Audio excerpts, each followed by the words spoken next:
ನಮಸ್ಕಾರ ಎಲ್ರಿಗೂ, welcome to ರಶೂಸ್ ಅಡುಗೆ ಮನೆ. ಇವತ್ತು ಮಾಡ್ತಾರಂಥ ರೆಸಿಪಿ ಕಲ್ಮಿ ತಂದೂರಿ. ಕಲ್ಮಿ ತಂದೂರಿಗೆ ಬೇಕಾಗಿರುವಂಥ ಸಾಮಗ್ರಿಗಳು: ಶುಂಠಿ ಬೆಳ್ಳುಳ್ಳಿ ಪೇಸ್ಟ್, ಜೀರಿಗೆ ಪುಡಿ, ಖಾರದ ಪುಡಿ,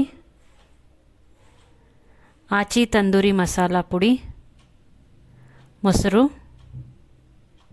ಎಣ್ಣೆ, ಕಲ್ಮಿ ಪೀಸಸ್ 8, ಒಂದು ಬಾಣಲಿಗೆ 2 ಟೇಬಲ್ ಸ್ಪೂನ್ ಶುಂಠಿ ಬೆಳ್ಳುಳ್ಳಿ ಪೇಸ್ಟ್ ಹಾಕೊಳ್ಳೋಣ. ಖಾರದ ಪುಡಿ 1 ಟೇಬಲ್ ಸ್ಪೂನ್, ಜೀರಿಗೆ ಪುಡಿ 1 ಟೇಬಲ್ ಸ್ಪೂನ್,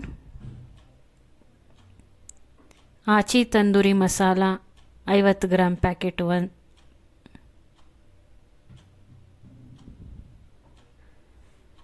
ಮೊಸರು 1 ಕಪ್. ಚೆನ್ನಾಗಿ ಮಿಕ್ಸ್ ಮಾಡ್ಕೊಳ್ಳೋಣ. ಮಿಕ್ಸ್ ಮಾಡ್ಕೊಂಡ ನಂತರ ರುಚಿ ನೋಡಬೇಕು. ಉಪ್ಪು ಬೇಕಿದ್ದಲ್ಲಿ ಉಪ್ಪು ಹಾಕೋಬೇಕು. ಎಣ್ಣೆ 1 ಟೇಬಲ್ ಸ್ಪೂನ್. ಕೈಯಲ್ಲೇ ಚೆನ್ನಾಗಿ ಮಿಕ್ಸ್ ಮಾಡ್ಕೊಳ್ಳೋಣ. ನಾನಿಲ್ಲಿ 8 ಕಲ್ಮಿ ಪೀಸಸ್ ತೊಗೊಂಡಿನಿ. ಈ ಥರ ನೈಫಲ್ಲಿ ಕಟ್ ಮಾಡಿ ಇಟ್ಕೊಂಡಿನಿ, ಚಾಕುವಲ್ಲಿ. ಈಗ ಎಲ್ಲ ಕಲ್ಮಿ ಪೀಸಸ್ಗೆ ಮಸಾಲೆನ ಈ ರೀತಿ ತುಂಬಬೇಕು. ಅರ್ಧ ಗಂಟೆಯಿಂದ ಒಂದು ಗಂಟೆ ತನಕ ನಾವು ಮ್ಯಾರಿನೇಟ್ ಮಾಡಬೇಕು. ನಾನು 1 ಗಂಟೆ ಮ್ಯಾರಿನೇಟ್ ಮಾಡಿದ್ದೀನಿ. ಈಗ ಒಂದು ಪ್ಯಾನ್ಗೆ 3 ಟೇಬಲ್ ಸ್ಪೂನಷ್ಟು ಎಣ್ಣೆ ಹಾಕ್ಕೊಳ್ಳೋಣ.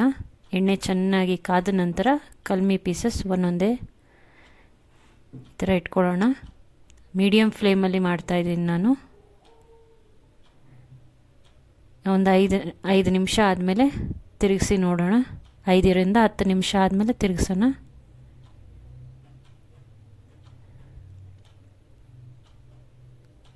ಮಸಾಲೆನ ಚೆನ್ನಾಗಿ ಈ ಥರ ಎಲ್ಲೆಲ್ಲಿ ಮಸಾಲೆ ಇರಲ್ವೋ ಅಲ್ಲಿ ಅಪ್ಲೈ ಮಾಡ್ಕೋಬೇಕು. ಈಗ ಇನ್ನೊಂದು 5ರಿಂದ 10 ನಿಮಿಷ ಬೇಯಿಸಿ ಈಗ ಪಕ್ಕಕ್ಕೆ ತೆಗೆದಿಟ್ಕೊಳ್ಳೋಣ. ಈಗ ರೋಸ್ಟರಲ್ಲಿ 2 ಕಲ್ಮಿ ಪೀಸಸ್ನ ರೋಸ್ಟ್ ಮಾಡ್ಕೊಳ್ಳೋಣ. ಸ್ವಲ್ಪ ಎಣ್ಣೆ ಹಾಕಿ ರೋಸ್ಟ್ ಮಾಡ್ಕೊಳ್ಳೋಣ. ಒಂದೊಂದು ಕಡೆ 5 ನಿಮಿಷ ರೋಸ್ಟ್ ಮಾಡಿಕೊಂಡ್ರೆ ಸಾಕು. ಯಾಕಂದರೆ ಆಗಲೇ ಬೆಂದಿದೆ ಪ್ಯಾನಲ್ಲಿ. ಮಸಾಲೆ ಇಲ್ಲದೆ ಇರೋ ಕಡೆ ಈ ಥರ ಲೈಟಾಗಿ ಮಸಾಲೆ ಹಾಕ್ಕೊಳ್ಳೋಣ. ಈಗ 5 ನಿಮಿಷ ಆಗಿದೆ.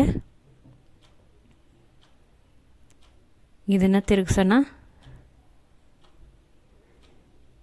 ತಿರುಗಿಸಿ ಇನ್ನೊಂದು 5 ನಿಮಿಷ ಬೇಯಿಸ್ಕೊಳ್ಳೋಣ, ರೋಸ್ಟ್ ಮಾಡ್ಕೊಳ್ಳೋಣ. ತಂದೂರಿ ಕಲ್ಮಿ ರೆಡಿಯಾಗಿದೆ. ಈ ವಿಡಿಯೋ ನಿಮಗೆ ಇಷ್ಟ ಆಗಿದ್ದರೆ ಲೈಕ್ ಮಾಡಿ, ಶೇರ್ ಮಾಡಿ, ಸಬ್ಸ್ಕ್ರೈಬ್ ಮಾಡಿ.